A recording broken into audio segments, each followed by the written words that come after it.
from Draper, Utah, and I go to UVU, go Wolverines. Just kidding. And I'm married to Elijah, and obviously I go to BYU, play on the basketball team. I'm studying sociology. Probably finish this year and then apply to the public administration program. And from Atlanta, Georgia. This is my 3rd year here. What else? I didn't serve a mission. And that's it. That's me.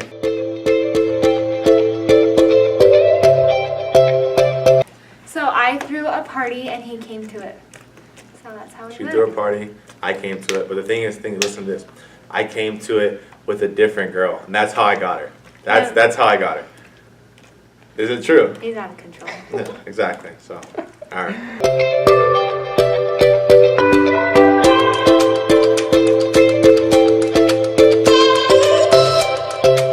Well, I guess I can start this part because she wasn't fully on board. She's starting to get on board now.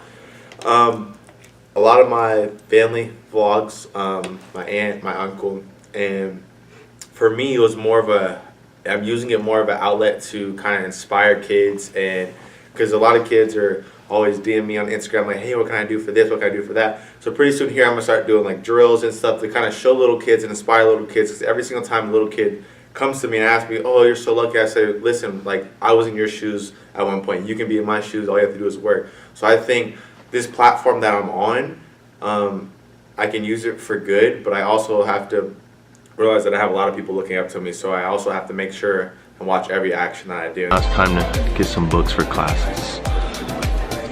Time to get these books. I mean, gotta do what you gotta do. And then Janelle's kind of going right now and trying to get into the makeup tutorial kind of vibes with the vlog and stuff like that. So I think the biggest thing with the vlog, along with being able to inspire kids, is also memories. Because thinking about it, I don't think my kids will ever be, or our kids will ever be able to see me play at BYU. So I think these videos, yes, they take a lot of time, a lot of work, but when you go back, the memories, you cherish them forever. So they're pretty much priceless when you're putting all that work in. I love photos too as well, but I think the videos do a lot more. Yeah, I told you not to eat at that McDonald's.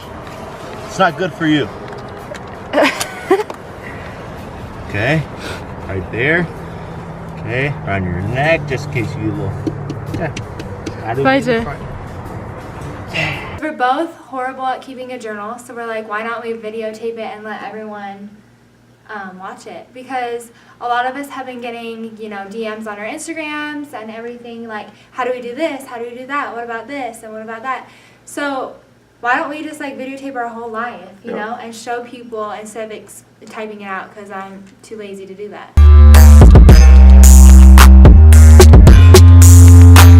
And it's not more of like, oh, look at us, we're great. It's more like, look at us, look at what we're doing, how are other people doing it, you know? Because for me, even as a college athlete, I would love to see how other college athletes are living behind the scenes. So it's not like, oh, look at us, our life is perfect, because no one's life is perfect. So It's definitely not. I think we're not trying to portray a perfect life, but we're trying to portray a great example for younger kids. Yeah, I think my biggest roadblock at first was this one right here. She didn't want to help. She didn't want to help edit. She wanted to do stuff, and I think it was a slow process trying to get her to see stuff. And I think the biggest thing with YouTube is you have to find people to collab with and do collaborations in order to grow your audience. So I think at first it was kind of slow. It's like, oh, I'm going to get more views. I'm going to get more of this. Now we're getting like 1,000 views per video, and we don't want to stop there. And we're not really in it for, like, I guess, the money. It's more of like kind of the storage device where it can say like, look kids, go to that and you watch what we did there. Look, this is when we first got married. This is when we did our first pumpkin carving. So it's kind of like, it's kind of cool to go back and look at how the vlogs have evolved, not only in editing but more of like the memories. So what do you do? Hey. I feel like taking a camera out in public is like the biggest roadblock, because like talking in front of a camera, like to yourself with strangers watching you and thinking you're so weird, is probably the hardest thing ever. Yeah. And also just like being like, oh, watch our vlog, like and subscribe, you know, Yeah. to like random people just to get our channel out there. That's probably really hard, because I'm more of like a shy person at first. So breaking that shell and getting out there has been quite the struggle. But it's, yeah, I agree with that too as well. I think the biggest thing when you're doing that is more like, don't make eye contact with them, because once you do, you kind of lose your focus on what you're trying to talk about. if you just talk to the camera, look in the camera, and continue to preach your message, then you'll get a rhythm going.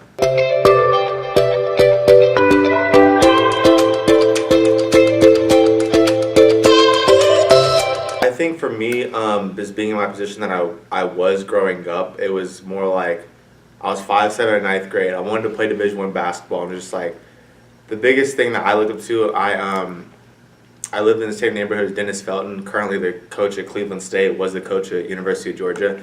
And it was my dream to play at Georgia. I would go to all the games. I would see the spotlights. I'm like, wow, this is amazing. All these fans come here. And I was just like so mesmerized. I was getting to sit so close. So I think being able to see that kind of gave me a goal to obtain. And with that being said, the players would come over to his house, and they were great examples to us. I would go to basketball camps. So I think that helped a lot as well.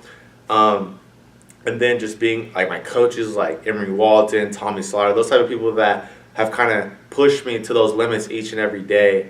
And just keeping that chip on your shoulder every day. So if there's any kids watching this, just know, like, if you're in ninth grade, 8th grade, whatever grade you are, just keep working every day. You never know if you're going to have a growth spurt. Just continue to work, continue to hone in on your craft, and everything will work out for you.